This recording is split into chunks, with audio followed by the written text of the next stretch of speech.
नमस्कार, मी प्राध्यापक दगडू शेख परत एकदा आपलं या ऑनलाईन टॅली कोर्समध्ये स्वागत करतो। आजचा आपला हा 22वा दिवस आहे ज्यामध्ये आपण टॅलीचे क्लासेस ऑनलाईन सुरू केलेले आहेत।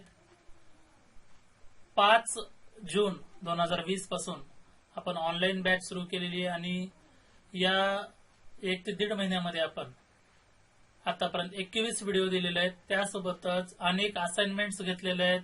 व्हॉट्सअप ग्रुपच्या माध्यमातून अनेक वेळेस क्वेश्चन आन्सर सेशन घेतलेले आहेत। वेगवेगळ्या टेस्ट घेण्यात आलेले आहेत। हे याच्यासाठी की तुमचं सर्वांचं टॅली त्या ठिकाणी परफेक्ट झालं पाहिजे। त्यामुळे सर्व विद्यार्थ्यांनी लक्ष देऊन हे सर्व कोर्सेस ऐकायचे आहेत। काही डाउट्स असतील, क्वेरीज असतील तर व्हॉट्सअप ग्रुपच्या माध्यमातून त्या ठिकाणी विचारायचे आहेत। आणि जर काही क्वेरीज नसतील तर माझ्यातर्फे जे काही क्वेश्चन किंवा असाइनमेंट देण्यात आलेले आहेत ते असाइनमेंट सोडवायचे आहेत आणि ते माझ्या ईमेल आयडीवर त्या ठिकाणी पाठवायचे आहेत। त्या अगोदर सर्वांना परत एकदा सूचना की दगडू शेख सर नावाचं युट्यूब चॅनल त्या ठिकाणी सबस्क्राईब करा, लाईक करा आणि तुमचे फ्रेंड्स, रिलेटिव्ह, टीचर्स मध्ये शेअर करा। या चॅनलच्या माध्यमातून आपण टॅलीचे ऑनलाईन क्लासेस तर चालू केलेले आहेतच, त्यासोबतच आपण CCC हा करिअर काउन्सिलिंग कोर्स त्या ठिकाणी सुरू करण्यात आलेला आहे, जो की सर्व 10वी, 12वी, ग्रॅज्युएशन, पोस्ट ग्रॅज्युएशन किंवा शिक्षण चालू आहे किंवा शिक्षण संपलेल्या अशा प्रत्येकासाठी बेनिफिशियल असा CCC नावाचा म्हणजे करिअर काउन्सिलिंग कोर्स हा युट्यूब लेक्चरची सिरीज आपण सुरू केलेली आहे। ती सर्वांनी फॉरवर्ड करायची आहे, ज्याच्यामुळे 10वी विद्यार्थी पास झाला असेल किंवा 12वी पास झालेला असेल तर त्यांना करिअर सिलेक्शन करत असताना थोडी मदत होईल। आणि जर काही शिक्षण चालू असेल तर इथून पुढचे निर्णय घेण्यासाठी त्या व्हिडिओची सर्वांना मदत होणार आहे। त्यामुळे युट्यूब चॅनल सबस्क्राईब करा आणि बाकी सगळ्यांनाही लाईक करा आणि शेअर करायला सांगा। त्यासोबतच स्किल अकॅडमी लातूर या नावानं फेसबुक पेज आहे, हे फेसबुक पेज सुद्धा सर्वांनी लाईक करायचं आहे आणि या पेजच्या माध्यमातून अपडेटेड इन्फॉर्मेशन तुम्हाला मिळत राहील। त्यासोबतच ज्या विद्यार्थ्यांना अजून पेड ऑनलाईन कोर्सेस जॉईन करायचे आहेत, आपल्या काही बॅचेस पुढच्या आठवड्यापासून सुरू होत आहेत। ऑनलाईन फीसच्या माध्यमातून देखील त्यांनी रजिस्ट्रेशन करू शकतात। तर आजचा आपला विषय आपण चालू करत आहोत fundamental of groups with assignment. त्या अगोदर आपण मागचं काही रिव्हिजन घेणार आहोत।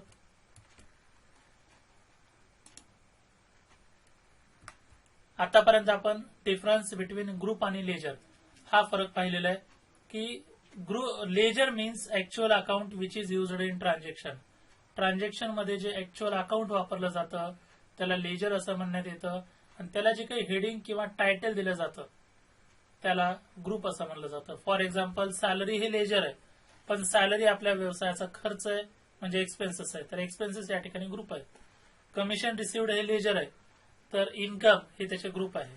बिल्डिंग हे लेजर आहे तर असेट हा त्याचा ग्रुप आहे आणि कॅपिटल किंवा बँक लोन हे लेजर आहे तर लायबिलिटीज हा त्याचा ग्रुप आहे। तर लेजर म्हणजे प्रत्यक्षात व्यवहार करण्यासाठी जे अकाउंट किंवा खाते वापरले जातात त्याला लेजर म्हणतात आणि त्याला जे काही हेडिंग किंवा टायटल दिले जाते त्याला ग्रुप असं म्हणलं जातं। ट्रान्झॅक्शन व्यवस्थितरित्या समजण्यासाठी लेजरची गरज असते, तर रिपोर्ट व्यवस्थितरित्या समजण्यासाठी ग्रुप कंपल्सरी असतात। त्यानुसार टॅलीमध्ये 4 महत्वाचे ग्रुप आहेत as per nature of group. Expenses, income, asset आणि लायबिलिटी हे 4 महत्वाचे ग्रुप टॅलीमध्ये आहेत। त्यापैकी आपण प्रिव्हियस लेक्चरमध्ये एक्सपेन्सेस ग्रुपमध्ये कोणकोणते ग्रुप येतात तर परचेस ग्रुप, डायरेक्ट एक्सपेन्सेस आणि इनडायरेक्ट एक्सपेन्सेस हे ग्रुप एक्सपेन्सेस या हेडिंग खाली येतात। आणि इन्कम ग्रुपमध्ये सेल्स, डायरेक्ट इन्कम आणि इनडायरेक्ट इन्कम हे त्या ठिकाणी ग्रुप लिहिण्यात येतात। हे त्या कॅटेगरीनुसार डिवाइड करण्यात आलेले आहे की हे सगळे आपल्याला फक्त आतापर्यंत एवढंच माहिती होतं सगळे खर्च असतात, पण खर्चामध्ये सुद्धा वेगवेगळ्या व्हरायटी असतात ते या ठिकाणी आपण दाखवलेलं आहे।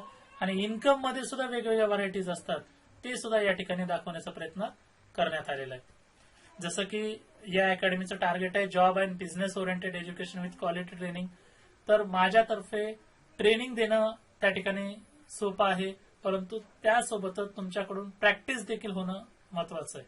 We can convert our weakness into strength by training and practice. तर आपल्याकडे मध्ये जे काही वीक पॉइंट आहेत अकाउंटिंगशी रिलेटेड, ऑडिटिंगशी रिलेटेड किंवा टॅक्सेशनशी रिलेटेड, ते स्ट्रेंथ मध्ये तुम्हाला कन्वर्ट करता येईल. पण त्यासाठी व्यवस्थित ट्रेनिंग होणं गरजेचं आहे आणि त्या ट्रेनिंग सोबत प्रॅक्टिस सुद्धा होणं गरजेचं आहे. तर ट्रेनिंग माझ्यातर्फे देण्यात येत आहे, तर प्रॅक्टिस तुमच्यातर्फे करण्यात येणं त्या ठिकाणी गरजेचं आहे. आता मी सर्वांना एक असाइनमेंट दिली होती की ती असाइनमेंट अशी देण्यात आली होती की तुमच्या व्यवसायातले किंवा तुमच्या पर्सनल अकाउंटिंग मधले खर्च कोणकोणते आहेत, तुमच्या व्यवसायामध्ये परचेस कोणत्या प्रकारचं असतं, डायरेक्ट एक्सपेन्सेस कोणकोणते आहेत आणि इनडायरेक्ट एक्सपेन्सेस कोणकोणते आहेत, याची लिस्ट तुम्हाला करायला सांगितली होती. कमेंट सेक्शन मध्ये किंवा व्हॉट्सअपच्या माध्यमातून हे तुम्हाला मी असाइनमेंट सोडवून पाठवण्यास सांगितलं होतं. इन्कम तुमच्या व्यवसायातले मध्ये सेल्स किती आहे, डायरेक्ट इन्कम कोणत्या प्रकारचं आहे, इनडायरेक्ट इन्कम कोणत्या प्रकारचं आहे, हे देखील आपण त्या ठिकाणी सर्वांना असाइनमेंटच्या माध्यमातून सोडवण्यास सांगितलं होतं. आणि अनेक विद्यार्थ्यांचा खूप छान रिस्पॉन्स त्या ठिकाणी मिळालेला आहे. खूप विद्यार्थ्यांनी त्या ठिकाणी त्यांच्या व्यवसायातले एक्सपेन्सेस कोणते आहेत, त्या एक्सपेन्सेस मध्ये परचेस किती आहे, डायरेक्ट एक्सपेन्सेस किती आहे, इनडायरेक्ट एक्सपेन्सेस किती आहे, ही माहिती पाठवलेली आहे. त्यासोबतच काही विद्यार्थ्यांनी त्यांच्या व्यवसायामध्ये सेल्स किती आहे, त्या डायरेक्ट इन्कम कोणत्या प्रकारचे आहेत, इनडायरेक्ट इन्कम कोणत्या प्रकारचे आहेत, याचं सुद्धा असाइनमेंट सोडवून त्या ठिकाणी पाठवलेली आहे. लक्षात ठेवा, एज्युकेशन 2 वे प्रोसेस आहे. फक्त ट्रेनरनं व्यवस्थित शिकून फायदा नाही, तर स्टुडंटनं देखील जे काही एज्युकेशन घेतलेलं आहे त्याची प्रॅक्टिस करणं महत्वाचं आहे. आणि ते प्रॅक्टिस करत असतील तरच ते कुठल्याही एज्युकेशनमध्ये परफेक्ट होतात. त्यामुळे ज्या कोणत्या विद्यार्थ्यांना, व्यापाऱ्यांना किंवा शिक्षकांना टॅलीमध्ये परफेक्शन आणायचं आहे आणि स्वतःच्या फॅमिलीचं, स्वतःच्या व्यवसायाचं अकाउंटिंग, ऑडिटिंग आणि टॅक्स स्वतः समजून घ्यायचं आहे, तर सर्वांनी ट्रेनिंग सोबत प्रॅक्टिस सुद्धा योग्य करणं महत्वाचं आहे. तरच तुम्ही टॅली या सॉफ्टवेअरमध्ये परफेक्ट होतात. आता आपण पुढचे ग्रुप पाहणार आहोत. जसं की प्रिव्हियस याच्यामध्ये आपण एक्सपेन्सेस या नेचर ऑफ ग्रुपमध्ये 3 ग्रुप पाहिलेले आहेत आणि इन्कम या नेचर ऑफ ग्रुपमध्ये 3 ग्रुप पाहिलेले आहेत. आता पुढचं नेचर ऑफ ग्रुप आहे लायबिलिटी साइड. लायबिलिटी साइडला टोटल 12 ग्रुप असतात. लक्षात ठेवा, तुमच्यापैकी अनेक जण कॉमर्स साइडचे असतील, अनेक जणांनी फायनल अकाउंट सोडवत असताना trading account, profit loss account, balance sheet तयार केलेली आहे. परंतु कधी त्यांना कॅपिटल किंवा सन्ड्री क्रेडिटर किंवा लोन याच्या व्यतिरिक्त कुठलंही पॉइंटकडे त्यांनी लक्ष दिलं नाही. पण बॅलन्स शीटमध्ये हे 12 प्रकारचे ग्रुप असतात, तेव्हा बॅलन्स शीटचा लायबिलिटी साइडचा रिपोर्ट तयार होतो. पण हे अनेक जणांना माहिती नाही, तेच आपण या ठिकाणी डिटेलमध्ये पाहणार आहोत. बॅलन्स शीट मधला पहिला जो महत्वाचा ग्रुप असतो त्याला म्हणलं जातं कॅपिटल अकाउंट. असं कुठलाही व्यवसाय नाहीये ज्या व्यवसायामध्ये कॅपिटल नसतं, ज्या व्यवसायामध्ये भांडवल नसतं. असा कोणताही व्यवसाय जगामध्ये त्या ठिकाणी अस्तित्वात नाहीये. तर कॅपिटल अकाउंट ही एक व्यवसायाची लायबिलिटी आहे आणि तो प्रत्येक व्यवसायामध्ये भांडवल खाते, मग ते शेअर कॅपिटल असेल, पार्टनर कॅपिटल असेल किंवा प्रोप्रायटर कॅपिटल असेल, प्रत्येक व्यवसायामध्ये कॅपिटल अकाउंट असतं. त्यानंतर पुढचा ग्रुप आहे रिझर्व्ह अँड सरप्लस. पुढचा ग्रुप आहे reserve and surplus. Reserve and surplus. Reserve and surplus म्हणजे काय? व्यवसायाच्या माध्यमातून वेगवेगळ्या कारणासाठी सेपरेट पैसा बाजूला काढून ठेवला जातो, वेगवेगळ्या पर्पजसाठी, त्याला रिझर्व्ह असं म्हणलं जातं. किंवा व्यवसायात होणारा नफा त्याला सरप्लस असं देखील म्हणलं जातं. मग जे काही आपल्या व्यवसायामधले रिझर्व्ह आहेत किंवा आपल्याला झालेला फायदा आहे, हे सगळं रिझर्व्ह अँड सरप्लस या ग्रुपमध्ये त्या ठिकाणी कन्सिडर करण्यात येतं. त्यानंतर सस्पेन्स अकाउंट. सस्पेन्स अकाउंट म्हणजे एखाद्या लेजरचं एक्झॅक्ट नेचर जर लक्षात येत नसेल किंवा नेमकं ते कशाचा खर्च झालेला आहे, कशाचं उत्पन्न आहे, असेट आहे का लायबिलिटी, हे जर लक्षात येत नसेल तर अशा वेळेस सस्पेन्स अकाउंट मध्ये सगळं मेन्शन करण्यात येतं. त्यानंतरचा ग्रुप आहे ब्रँच अँड डिव्हिजन्स.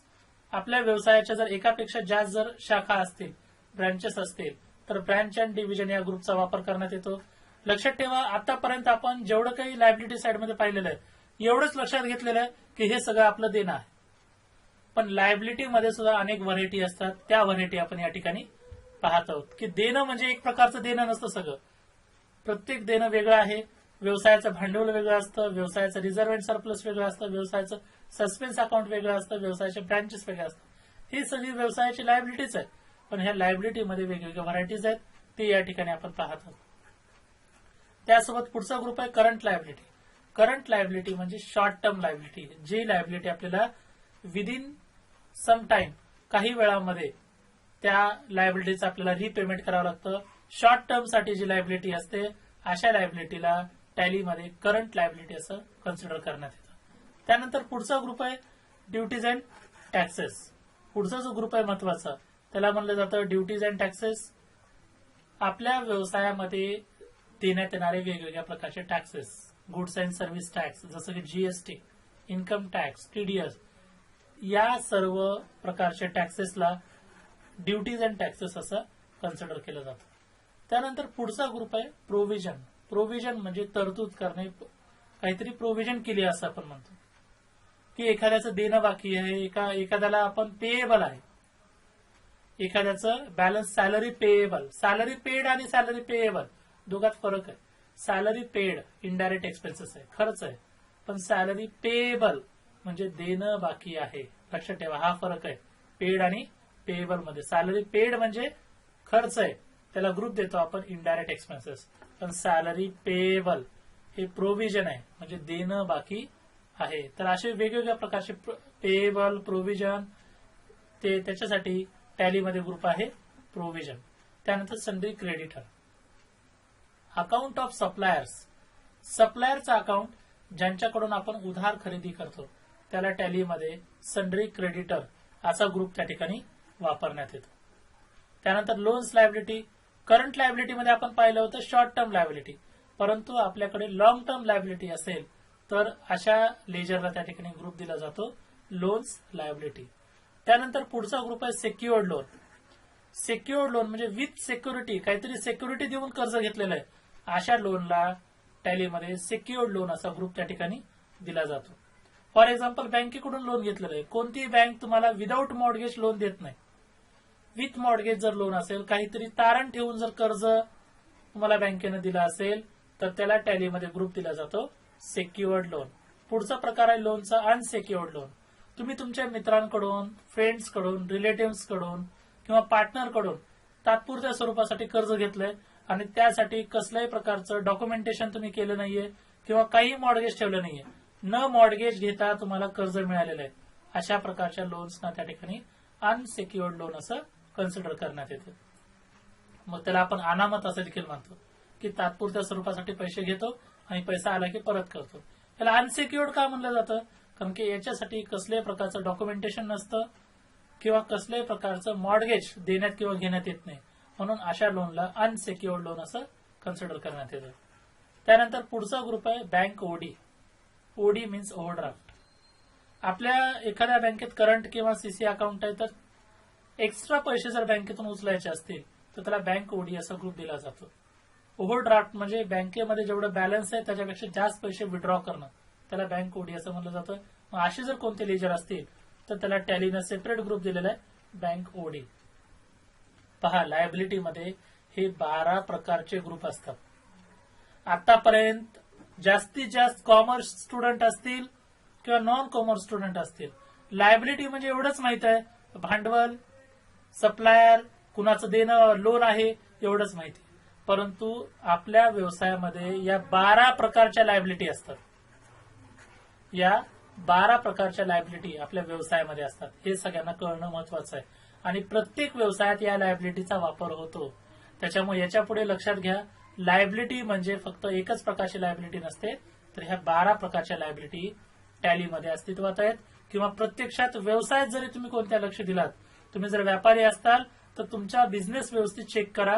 तुमच्या बिझनेसमध्ये लायबिलिटी आहेत, पण नेमक्या कोणत्या लायबिलिटी आहेत, त्या सर्व लायबिलिटीमध्ये कॅपिटल कोणतं आहे, रिझर्व्ह अँड सरप्लस कोणता आहे, करंट लायबिलिटी कोणतं आहे किंवा टॅक्स कोणता आहे, प्रोव्हिजन्स कोणते आहेत, सन्ड्री क्रेडिटर्स कोणते आहेत, सेक्युअर्ड किंवा अनसेक्युअर्ड लोन कोणतं आहे, हे सिस्टमॅटिकली कॅटेगराईज करा. आतापर्यंत आपण एकच कॅटेगरी वापरत होतो, लायबिलिटी. पण आता इथून पुढे बिझनेसमॅनने किंवा स्टुडंटने लायबिलिटी ज्यावेळेस तुमच्या समोर येईल त्यावेळेस चेक करा की नेमकी कोणती लायबिलिटी आहे आणि कुठल्या कॅटेगरीमध्ये ती लायबिलिटी जाते, कुठल्या ग्रुपमध्ये ती लायबिलिटी जाते. तर टॅलीमध्ये लायबिलिटी साईडला हे 12 प्रकारचे ग्रुप असतात. जगातल्या कुठल्याही व्यवसायामध्ये जर तुम्ही गेलात ना तर त्यांच्याकडल्या सर्व लायबिलिटी या 12 प्रकारच्या ग्रुपमध्येच डिवाइड केलेले असतात आणि याचा वापर करूनच अकाउंटिंग करणं त्या ठिकाणी सोपं जातं. तर नेचर ऑफ ग्रुपमध्ये आपण पहिला ग्रुप पाहिला एक्सपेन्सेस. त्याच्यामध्ये 3 प्रकार आहेत ग्रुपचे, purchase, direct expenses, indirect expenses. दुसरा नेचर ऑफ ग्रुप पाहिला आपण इन्कम. त्याच्यामध्ये 3 ग्रुप आहेत, sales, direct income, indirect income. त्यानंतर तिसरा नेचर ऑफ ग्रुप पाहिला आपण बॅलन्स शीट, लायबिलिटी साइड. त्याच्यामध्ये 12 प्रकारचे ग्रुप असलेले आपल्याला दिसून येतील. आणि शेवटचा आणि लास्ट नेचर ऑफ ग्रुप आहे असेट साइड. शेवटचा आणि लास्ट नेचर ऑफ ग्रुप आहे असेट साइड. असेट साइड म्हणजे आपल्या व्यवसायाची प्रॉपर्टी. असेट म्हणजे आपल्या व्यवसायाची प्रॉपर्टी. आपल्या व्यवसायामध्ये कोणकोणत्या प्रॉपर्टीज आहेत हे आपल्याला समजणं खूप महत्वाचं आहे. मी जर बिझनेसमॅन असेल तर मला कळालं पाहिजे की माझ्या व्यवसायामध्ये एक्सपेन्सेस कोणते आहेत आणि त्या एक्सपेन्सेसचे सब टाईप कोणते आहेत, माझ्या व्यवसायाचे इन्कम कोणते आहेत आणि त्याच्यामध्ये सब टाईप कोणते आहेत, माझ्या व्यवसायाच्या लायबिलिटी कोणत्या आहेत आणि त्या लायबिलिटीमध्ये कोणती व्हरायटी आहे, आणि त्यानंतर माझ्या व्यवसायाचे असेट कोणते आहेत आणि ते नेमक्या त्या असेटमध्ये सब टाईप कोणते आहेत हे प्रत्येक व्यापाऱ्याला माहिती असणं गरजेचं आहे. तर त्याचा व्यवसाय त्याला व्यवस्थित कळेल. प्रत्येक स्टुडंटला माहिती असणं गरजेचं आहे, कारण की त्याच्यामुळे त्याला अकाउंटंट म्हणून जॉब करणं सोपं जाईल. प्रत्येक शिक्षक किंवा प्रोफेशनल यांना सुद्धा हे माहिती असणं महत्वाचं आहे, कारण की त्याच्यामुळेच त्यांना स्वतःचं अकाउंटिंग, स्वतःच्या फॅमिलीचं अकाउंटिंग, स्वतःचा टॅक्स किती आहे हे व्यवस्थितरित्या कॅल्क्युलेट करता येईल. तर असेटमध्ये सुद्धा या 10 प्रकारचे ग्रुप अस्तित्वात आहेत. पहिला ग्रुप आहे फिक्स असेट. फिक्स असेट कशाला म्हणलं जातं? ज्या असेट लॉंग टर्म आपल्या व्यवसायामध्ये वापरले जातात, ज्याचा वापर लॉंग टर्म साठी करण्यात येतो त्याला फिक्स असेट असं म्हणलं जातं. फॉर एक्झाम्पल बिल्डिंग आपण खरेदी केली. बिल्डिंग ही शॉर्ट टर्म असेट नाही, लॉंग टर्म याचा वापर करण्यासाठी आपण बिल्डिंग खरेदी केलेली असते. फर्निचर खरेदी केलं, कम्प्युटर खरेदी केलं. या असेट जेव्हा व्यवसायात खरेदी केल्या जातात तेव्हा व्यापाऱ्याचा उद्देश असतो याला लॉंग टर्म वापरायचं, जास्त कालावधीसाठी वापरायचं, म्हणून अशा सर्व असेटला फिक्स असेट असं कन्सिडर करण्यात येतं. त्यानंतर पुढचं ग्रुप आहे इन्व्हेस्टमेंट. इन्व्हेस्टमेंट म्हणजे गुंतवणूक. फिक्स असेट आणि इन्व्हेस्टमेंटमध्ये फरक आहे. इन्व्हेस्टमेंट जिथं आपली प्रॉपर्टी वाढत जाते. फॉर एक्झाम्पल मी शेअर्स खरेदी केलेले आहेत एखाद्या कंपनीचे, बँकेमध्ये एफडी करण्यात आलेली आहे, तर हे सगळं काय आहे? इन्व्हेस्टमेंट. हे सर्व आपल्याला टॅलीमध्ये इन्व्हेस्टमेंट या ग्रुपमध्ये घेतलं जातं, कारण की शेअर्सची प्राइस वाढत जाते, एफडीवर आपल्याला व्याज मिळत जातं. गुंतवणूक, प्रत्येक प्रकारची गुंतवणूक व्यवसायामधली, त्याच्यासाठी टॅलीमध्ये ग्रुप देण्यात आलेला आहे इन्व्हेस्टमेंट. पुढचा ग्रुप आहे मिसलिनियस एक्सपेन्सेस असेट. व्यवसाय सुरू करत असताना किंवा व्यवसायाची सुरुवात करत असताना जे झालेले खर्च असतात त्याला टॅलीमध्ये ग्रुप असतो miscellaneous expenses in bracket asset. For example licence काढण्यासाठी, लायसन्स रिन्यू करण्यासाठी किंवा व्यवसायाची स्थापना करताना जे फंडामेंटल खर्च त्या ठिकाणी झालेले आहेत हे सर्व मिसलिनियस एक्सपेन्सेस असेटमध्ये याचा वापर करण्यात येतो. त्यानंतर याचा वापर सहसा खूप कमी होतो, लाईफ टाईम मध्ये एकदाच होतो. त्यानंतर पुढचा ग्रुप आहे करंट असेट. ज्या असेट आपल्या व्यवसायामध्ये तात्पुरत्या स्वरूपासाठी असतात अशा असेटना करंट असेट असं म्हणलं जातं. For example rent received and rent receivable या दोघात फरक आहे. रेंट रिसिव्ड म्हणजे आपलं इन्कम आहे, कोणतं इन्कम? Indirect income. पण रेंट रिसिवेबल येणं बाकी आहे. रिसिव्ड आणि रिसिवेबल दोघात फरक आहे. रेंट रिसिव्ड म्हणजे इन्कम असेल आणि रेंट रिसिवेबल म्हणजे येणं बाकी आहे, त्याला टॅलीमध्ये ग्रुप दिला जातो करंट असेट. रिसिव्ड असेल इनडायरेक्ट इन्कम, पण रिसिवेबल असेल करंट असेट. किंवा प्रीपेड, रेंट पेड म्हणजे खर्च आहे, indirect expenses. But prepaid rent म्हणजे तुम्ही पुढील 6 महिन्याचा रेंट ऍडव्हान्स मध्ये दिले तर त्याला टॅलीमध्ये म्हणलं जातं करंट असेट. प्रीपेड किंवा रिसिवेबल अशा सर्व प्रॉपर्टीज करंट असेटमध्ये त्या ठिकाणी घेतल्या जातात. रिसिवेबल, प्रीपेड किंवा ऍडव्हान्स त्या ठिकाणी पेड. कुणाला एखाद्या कामासाठी तुम्ही ऍडव्हान्स दिलेला आहे तर हे सगळं आपण करंट असेटमध्ये त्या ठिकाणी घेतो. त्यानंतर कॅश इन हँड. प्रत्येक व्यवसायात कॅश असतेच, तर कोणत्याही प्रकारच्या कॅश अकाउंटला टॅलीमध्ये ग्रुप दिला जातो कॅश इन हँड. त्यानंतर बँक अकाउंट.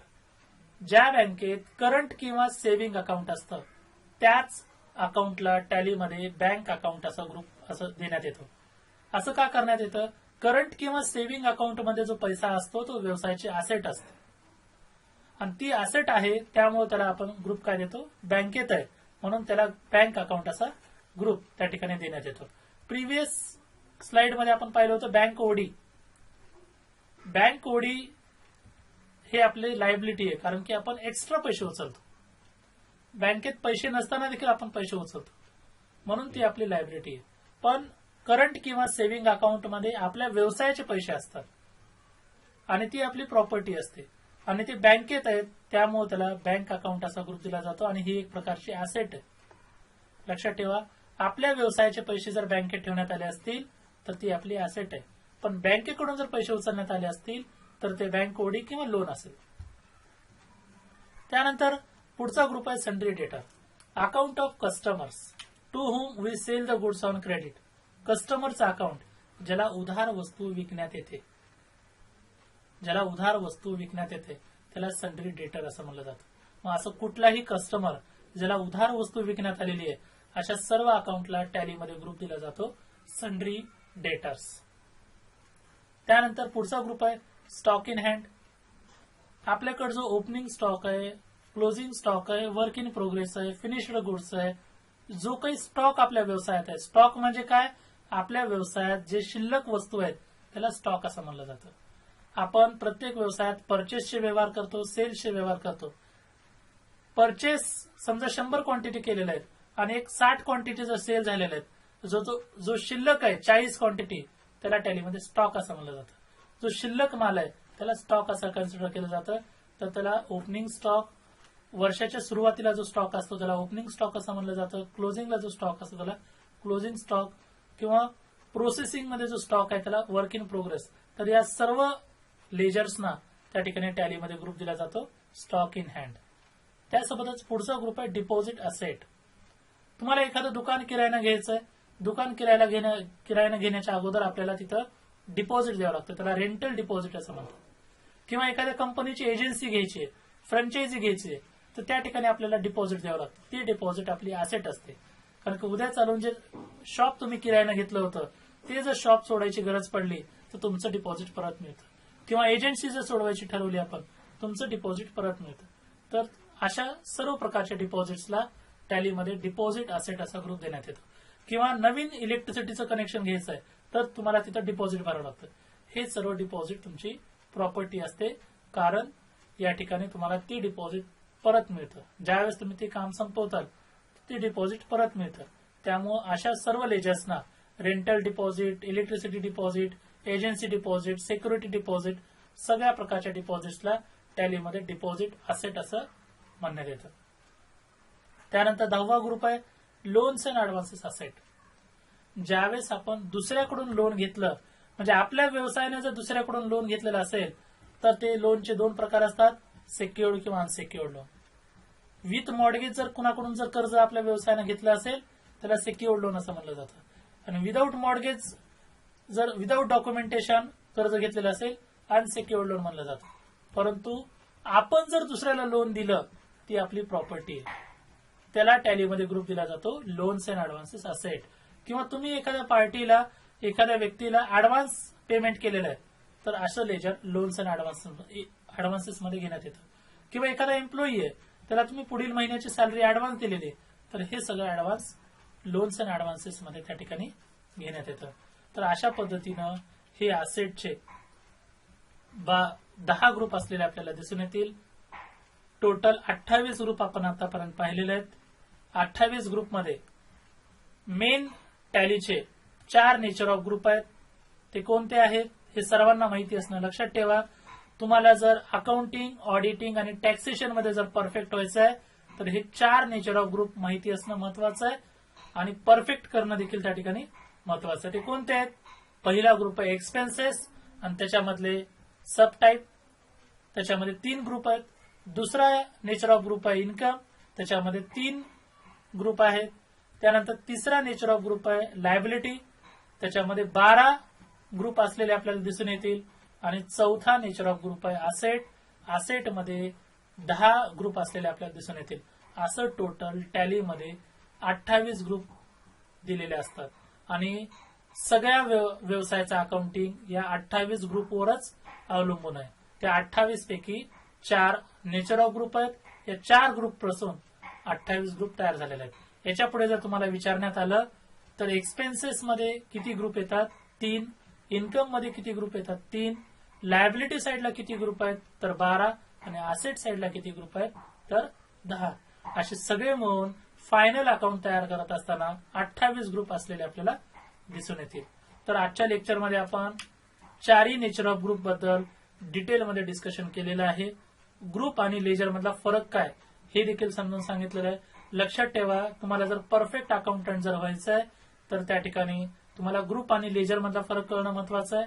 आणि हा फरक कळाल्यानंतर नेचर ऑफ ग्रुप म्हणजे काय आहेत, कोणते आहेत, मग प्रत्येक नेचर ऑफ ग्रुप मध्ये किती ग्रुप आहेत, ते कोणते आहेत, हे सर्व डिटेलमध्ये लक्षात येणं महत्वाचं आहे. आपण त्याच पद्धतीनं 4 नेचर ऑफ ग्रुप आणि त्याच्यामधले सब टाईप समजून सांगितलेलं आहे. आता तुम्हाला इथे या ठिकाणी काय करायचं आहे, तुम्ही ज्या व्यवसायाचं अकाउंटंट म्हणून काम करायला, तुम्ही जर व्यापारी असताल तर तुमच्या व्यापारामध्ये हे 28 ग्रुप कसे वापरले जातात, किंवा तुम्ही असाइनमेंट म्हणून काय सोडवायचं आहे, तुमच्या व्यवसायामध्ये तुम्ही अकाउंटंट म्हणून काम करताय किंवा तुमचा स्वतःचा व्यवसाय आहे, तर तुम्ही असाइनमेंट म्हणून एक काम करा की तुमच्या व्यवसायामध्ये परचेस कोणत्या प्रकारचा आहे, डायरेक्ट एक्सपेन्सेस कोणते कोणते आहेत, इनडायरेक्ट एक्सपेन्सेस कोणते आहेत, ही लिस्ट तयार करायची आहे. किंवा तुमच्या व्यवसायामध्ये सेल्स कोणकोणता आहे, डायरेक्ट इन्कम मध्ये कोणते लेजर येतात, इनडायरेक्ट इन्कम मध्ये कोणते लेजर येतात, हे लिहून त्या ठिकाणी काढायचं आहे.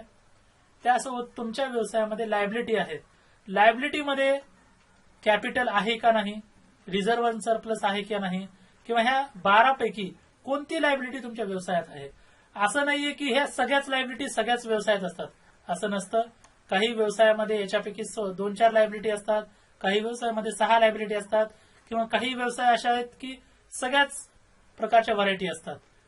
टॅलीनं सॉफ्टवेअर अशा पद्धतीने बनवलेलं आहे की लहानात लहान दुकानाचं देखील अकाउंटिंग करता यावं आणि मोठ्यात मोठ्या कंपनीचं देखील अकाउंटिंग करण्यात यावं.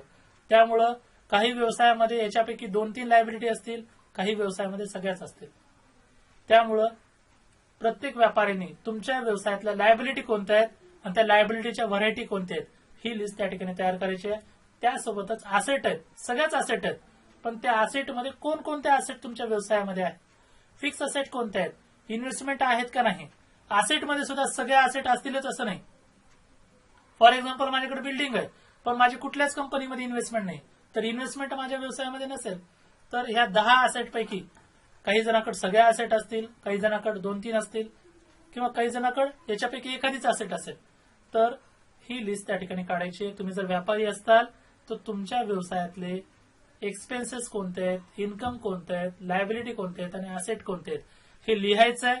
ज्यांनी युट्यूब चॅनलच्या माध्यमातून पाहत आहेत त्यांनी कमेंट सेक्शन मध्ये ही माहिती लिहा, किंवा मग या ठिकाणी माझा व्हॉट्सअप नंबर देण्यात आलेला आहे. या व्हॉट्सअप नंबरवर देखील तुम्ही एक्सपेन्सेस, इन्कम, असेट, लायबिलिटी ही लिस्ट तयार करायची आणि मला व्हॉट्सअपला त्या ठिकाणी ऍज अ असाइनमेंट म्हणून पाठवायची. लक्षात ठेवा, काहीतरी काम करायचंय किंवा मी सांगितलं म्हणून करू नका, तुम्हाला स्वतःला शिकायचंय म्हणून हे करा. कारण की याच्यामध्ये जर तुम्ही परफेक्ट झाला, तुम्ही विद्यार्थी असताल तर तुम्हाला जॉब चांगल्या पद्धतीनं करता येईल, आणि तुम्ही जर व्यापारी असताल तर स्वतःच्या व्यवसायाचं अकाउंट व्यवस्थित सांभाळता येईल. त्यामुळं तुम्हाला स्वतःहून जर करायची इच्छा असेल तर ही सर्व असाइनमेंट सोडवा आणि मला व्हॉट्सअपला पाठवा. व्यापारी असताल तर स्वतःच्या फॅमिली मधला सर्व लेजरची नावं किंवा स्वतःच्या व्यवसायामधले सर्व लेजरची नावं त्या ठिकाणी पाठवू शकता.